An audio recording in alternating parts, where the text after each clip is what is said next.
Price Lord.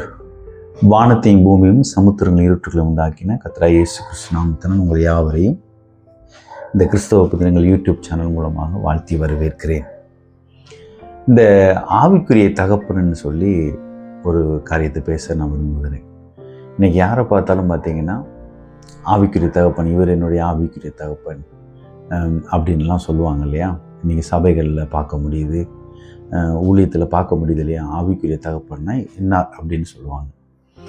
So நான் இந்த விஷயத்தில் எனக்கு ஒரு தெளிவு சொல்ல நான் விரும்புகிறேன். நான் தெளிவான விஷயம், ஆவிக்குரிய தகப்பன் என்ற அந்த வார்த்தை போகிற போக்கில் அப்படி சொல்லிட்டு போகிறதான வார்த்தை கிடையாது.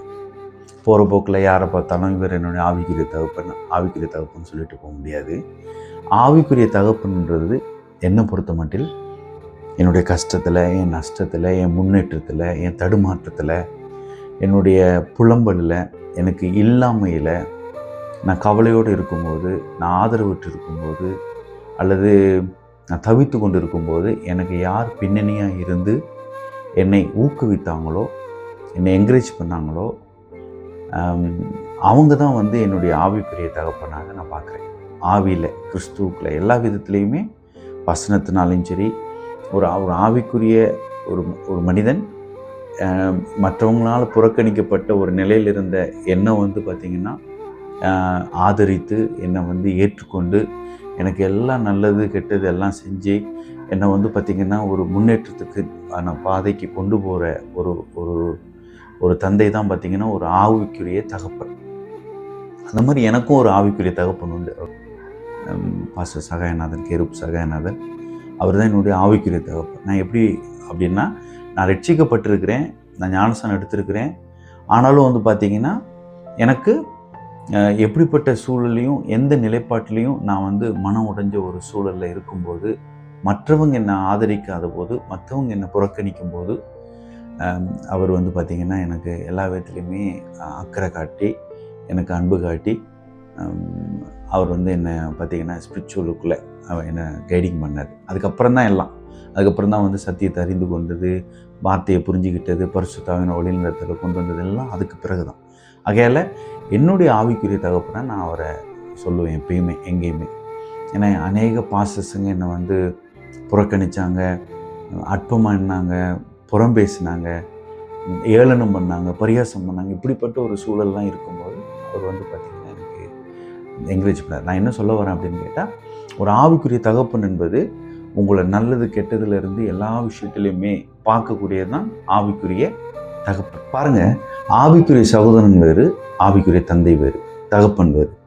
ஆவிக்குரிய சகோதரனாக நிறைய பேரை நம்ம பார்க்க முடியும். நம்ம வாழ்க்கையில் நிறைய பேரை நம்ம சந்திப்போம் ஆவிக்குரிய சகோதரனை. ஆனால் ஆவிக்குரிய தந்தை பார்த்திங்கன்னா ஒரு தடவை தான் நம்ம வாழ்க்கையில், நம்மளுடைய வழிகளில் ஒரு தடவை தான் பார்க்க முடியும். அப்போ அப்படிப்பட்ட ஒருவர் பார்த்திங்கன்னா எல்லா விதத்துலேயுமே நம்ம கூட பார்த்திங்கன்னா அக்கறையாக இருப்பாங்க. அப்படி கடைசி வரைக்குமே அவங்களுடைய அந்த அன்பு, அந்த நட்பு நம்ம தொடரணும் அவங்க கூட. அதுதான் ஆவிக்குரிய தகப்பன். அவங்க செய்த நன்மைகள் எல்லாம் நம்ம மறந்து, அல்லது நம்மளுடைய ரட்சிப்பை மறந்து, அவர் நம்மளை வழிநடத்தின விதங்களை மறந்து, அவர் கண்டிஷன் பண்ணியிருப்பாங்கல்ல, கண்டித்ததை மறந்து, ஒரு தந்தைன்னா அப்படி தான். ஒரு அப்பாவுக்கும் பிள்ளைக்கும் இருக்கக்கூடிய உறவு போல தான் ஒரு தந்தையாக நான் பார்க்குறேன். அப்போ அவங்க நம்மளை பேசுறதுனாலையோ அல்லது அவங்க நம்ம கூட சண்டை போடுறதுனாலே அது பெருசாகவே நமக்கு தெரியாது. ஏன்னா அதை விட பெரிய காரியங்கள் நன்மையான நம்ம வாழ்க்கையில் அவங்க செஞ்சுருப்பாங்க. அப்படி இருக்கும்போது அவங்கள தான் நம்ம பார்த்திங்கன்னா ஆவிக்குரிய தந்தைன்னு சொல்லணுமே இல்லையே. சும்மா பார்த்திங்கன்னா இடையில பார்க்குற ஒரு நபரோ அல்லது அவங்க மூலமாக ஒரு இம்ப்ரெஷன் ஆகி அல்லது அவங்க மூலமாக ஏதோ ஒரு விஷயத்தை கற்றுக்கிட்டதுனாலேயோ அவங்க ஆவிக்குரிய தந்தையாக மாற முடியாது. ஆவிக்குரிய சகோதரன் வேறு, ஆவிக்குரிய தந்தை வேறு.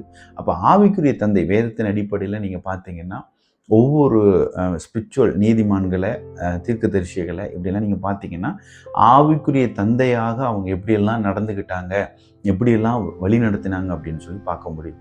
அப்போ இன்றைக்கி இருக்கக்கூடிய சபை கலாச்சாரத்தில், கிறிஸ்தவ கலாச்சாரத்தில் பார்த்திங்கன்னா யாரோ ஒருத்தவங்க கஷ்டப்பட்டு அவங்கள நல்ல நிலைக்கு கொண்டு வந்திருப்பாங்க. இந்தளவுக்கு பேசுகிற ஒரு திறமை, இந்தளவுக்கு பார்த்திங்கன்னா அறிகிற அறிவு, இதெல்லாம் யாரோ ஒருத்தவங்க கஷ்டப்பட்டு அவங்கள உருவாக்கியிருப்பாங்க. ஆனால் யாரையோ போய் ஆவிக்குரிய தகப்பன்னு சொல்கிறது எனக்கு அதில் உடன்பாடு இல்லை. நான் அதில் டோட்டலாக நான் மாறுபடுறேன். அந்த கருத்தில் நான் மாறுபடுறேன். ஏன்னா என்னுடைய ஆவிக்குரிய தகப்பனை நான் எப்படி பார்க்குறேன் அப்படின்னு கேட்டால், என்னுடைய எல்லா விதமான சூழல்களையும் எனக்கு ஒரு முன்னேற்றத்துக்கான எல்லா வழிகளையும் செய்து கொடுத்த ஒரு ஒரு தெய்வீக மனுஷன்தான் நான் ஆவிக்குரிய மனுஷனை பார்க்குறேன்.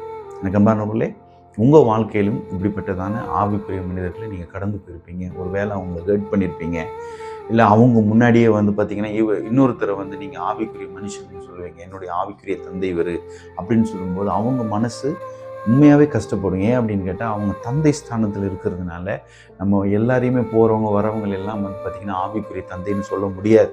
ஆவிக்குரிய தந்தைன்னு சொல்வதற்கு ஒரு தகுதியும் ஒரு தராதரமும் இருக்கிறது. அவங்கள ஒரு தனி ஒரு கேட்டகரியில் இருப்பாங்க. அவங்க என்ன பேசினாலும் சரி, என்ன திட்டினாலும் சரி, அவங்க என்ன கண்டிஷன் பண்ணாலும் சரி, என்ன கண்டம் பண்ணி நம்மளை பேசினாலும் சரி, அவங்க மேலே நமக்கு கோபம் வராது. ஏன்னா அவங்க தந்தை. அப்படி இருக்கிற தந்தையை நம்ம வந்து பார்த்திங்கன்னா நோகடிச்சிடக்கூடாது. ஸோ நான் என்ன சொல்ல வரேன்னா, என்னுடைய வாழ்க்கையிலும் ஒரு ஆவிக்குரிய தந்தை உண்டு.